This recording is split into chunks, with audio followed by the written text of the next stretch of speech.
And the leader of the opposition, Andrew Holness, joins us live this evening to give us his take. And we start out with the most difficult question that ever asked of him. What did you like about the speech? That's truly a difficult question.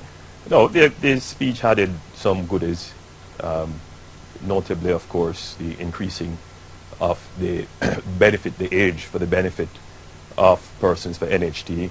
That's one. And the medical, the establishment of a medical facility and oncology center. That's good. And the establishment of a hospital in the western region. That's good, and we give credit for that. Well, let's turn to the IMF talks.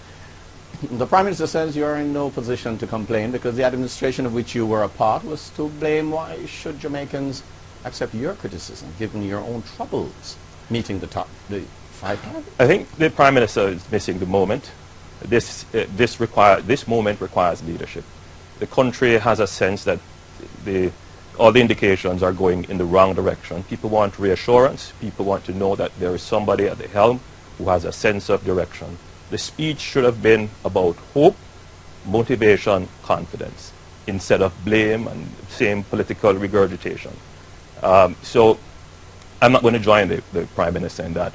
I will say, however, that the Prime Minister is now in charge of the country, and all of these things are happening on her watch, and she should deal with them effectively instead of trying to blame the opposition. Here's one that I really want to ask. Will the political culture ever change, where ministers are responsible for their portfolios and we don't have to hear from the Prime Minister? Well, that's not a good question, if I may say so.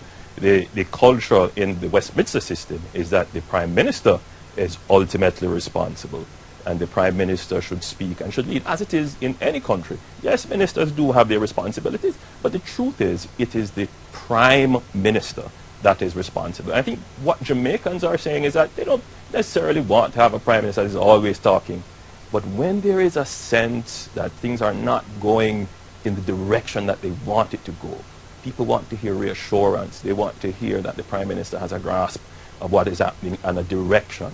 That inures confidence, and especially for the business sector, people want to know that the Prime Minister has a handle on the economy itself, because the Prime Minister makes the ultimate decisions, and we would have loved to hear that from the speech.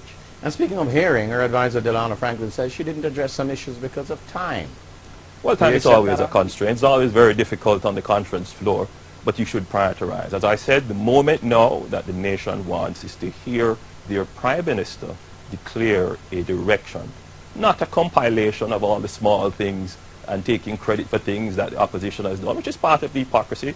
The opposition is being blamed for the economy, but yet the projects of the opposition are being used to fill out the list of achievements. You can't have it both ways. I would say that with the difficulties that the country is now experiencing, people are frustrated, people are realizing that promises made are not being kept, people are realizing that the problems that were being experienced under the previous administration are the same problems now, so they are not party specific, they are fundamental institutional problems.